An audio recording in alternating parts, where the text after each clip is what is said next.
Hi friends, இன்றைக்கி என்ன video அப்படின்னா, நாளைக்கு சித்திரை 1 இல்லையா, ஏப்ரல் 14 சித்திரை 1 தமிழ் வருட பிறப்பு. கனி காணுதல் அப்படின்ற ஒரு வழக்கம் இருக்குது இல்லையா. அதுக்கு முதல்ல ஒரு பெரிய தாம்பலம் எடுத்துக்கோங்க. நான் இந்த தாம்பலம் தான் எடுத்திருக்கேன். அதில் பழங்கள் வச்சுக்கோங்க. நான் செவ்வாழை 2 வச்சுருக்கேன், அப்புறமே திராட்சை வச்சுருக்கேன். முக்கனிகள் வைக்கணும் அப்படின்வாங்க. மா பலா வாழை வைங்க அப்படின்னு. எனக்கு மாம்பழமும் கிடைக்கல, பலாப்பழமும் கிடைக்கல. அதனால் கிடச்சிருக்க பழத்தை வைங்க. ஆனால் எலுமிச்சம்பழம் கட்டாயமாக வச்சுக்கோங்க. எனக்கு காயாக தான் ஒரு சின்ன பழம் கிடச்சிது. இப்போ ஏன்னா வெயில் சீசன்றதுனால பழமும் கிடைக்க மாட்டேங்குது. அப்புறமே வெத்தலை பாக்கு வச்சுக்கோங்க. நான் பாக்கு வைக்கல, சீவல் வச்சுருக்கேன்.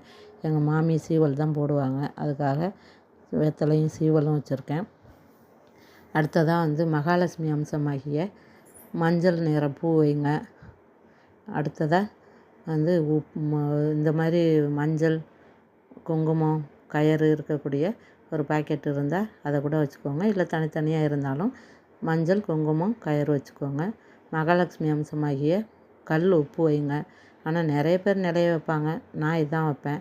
அப்புறமே விரலி மஞ்சள் வைங்க, வச்சுக்கோங்க. இதெல்லாம் மகாலட்சுமியோட அம்சம் இல்லையா. அடுத்து சில்லறை காசுகள் வச்சுக்கோங்க. அடுத்து ரூபா நோட்டுகள் எவ்வளோ இருக்கோ, அது உங்கள் தகுதிக்கு தகுந்த மாதிரி உங்கள்கிட்ட எவ்வளோ இருக்கோ அது வைங்க. என்கிட்ட இவ்வளோ தான் இருக்குது, அதனால் நான் இதை வைக்கிறேன். இதை எல்லாத்தையும் வச்சுட்டு ஒரு முகம் பார்க்குற கண்ணாடி ஒன்று வைங்க. அப்புறமே தங்கம் வைங்க. நான் கையில் இந்த மோதிரத்தை கழட்டி வச்சுருக்கேன். அப்புறமே ஒரு செயின் கூட ஒன்று வச்சுருக்கேன். செயின் ஒன்று வச்சுட்டு வெள்ளியில் ஏதாவது இருந்தால் வைங்க. வெளியில் என்கிட்ட காயின் இல்லை, அதனால் இந்த ஒரு செயின் தான், இது வெள்ளி செயின் தான், அதனால் அந்த வெள்ளி செயின் வச்சுருக்கேன். அடுத்ததாக நம்ம முகம் பார்க்கக்கூடிய கண்ணாடி ஒன்று வைங்க. இந்த கண்ணாடியில் இந்த பொருட்கள்லாம் தெரிகிற மாதிரி நல்லா அழகாக செட் பண்ணி வச்சுருங்க. கண்ணாடியில் இந்த வச்சுருக்க அனைத்து பொருட்களும் அதில் நல்லா தெரியணும், அந்த மாதிரி சரி பண்ணி வச்சுருங்க. வச்சுட்டு இந்த தாம்பலத்தை எடுத்துகிட்டு போய் என்ன பண்ணணும் அப்படின்னா, நீங்கள் எங்கே தூங்குவீங்களோ அந்த ரூமில் வச்சுக்கோங்க. பெட்ரூமில் தூங்கினாலும் சரி, ஹாலில் தூங்கினாலும் சரி, அந்த ரூமில் வச்சுக்கோங்க. ஏன்னா காலையில் எழுந்த உடனே இதை தான் பார்க்கணும். இதை பார்த்து கும்பிட்டுட்டு அடுத்தது உங்கள் வேலையில் நீங்கள் தொடங்கலாம்.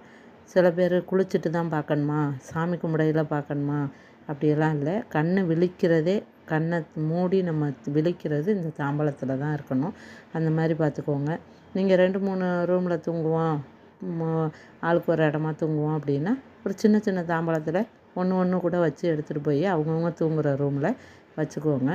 வச்சுட்டு எழுந்த உடனே அதை பாருங்கள். பார்த்துட்டு அதுக்கு பிறகு தமிழ் நியூ இயர் ஆகிய சித்திரை 1 நீங்கள் எப்படி பூஜை பண்ணுவீங்க, எப்படி வழிபாடு பண்ணுவீங்களோ அந்த மாதிரி வழிபட்டுக்கோங்க. சரியா. அனைவருக்கும் இனிய தமிழ் புத்தாண்டு வாழ்த்துக்கள். நன்றி.